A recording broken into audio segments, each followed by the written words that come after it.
Stewart here from Walkinshaw Performance, former Tech Dyno Centre. What we're doing today, we've got a car here in LS1 with a 112 supercharger.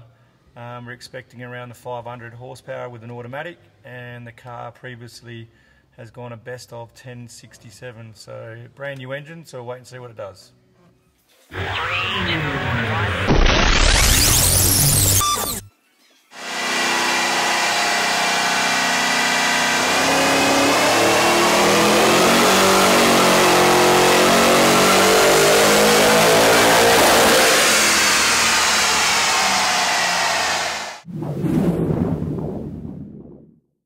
We're just going to have a look at Chris Westman's Super Clubby. So first of all, we've started with carbon fibre mirrors, carbon fibre hood header, and then underneath the bonnet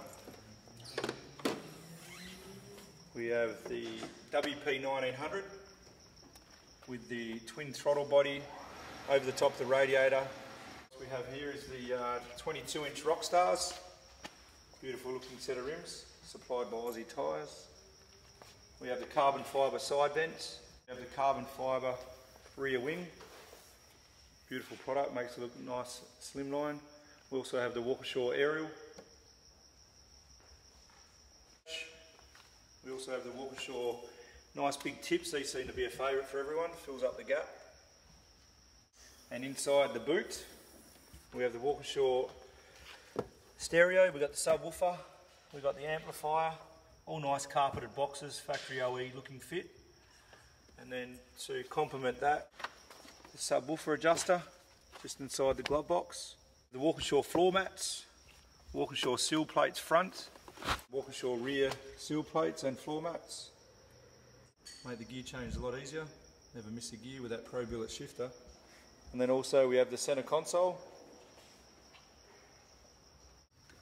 Here we also have a 4-point harness. Obviously this car's gone into the 10-second pass, so the Will Pass Wednesday, Formula Tech Will Pass Wednesday has changed now. So we can run down to 10 O's without a roll cage, but we do need a 4-point harness, obviously with the helmet, etc. And a fire extinguisher on the left-hand side, just in case. And also we have the, we've just fitted Motec dash inside this vehicle.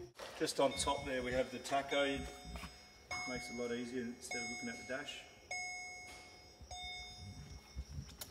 And we'll start the car up and give you a look and listen.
So there you go guys, we've got a very impressive car here built from Walkinshaw Performance, former Tech Dyno Centre. The gentleman's dropped the car off, hasn't seen the car, just told us go for it, so we've made close to 700 real horsepower, so very impressive. Cheers.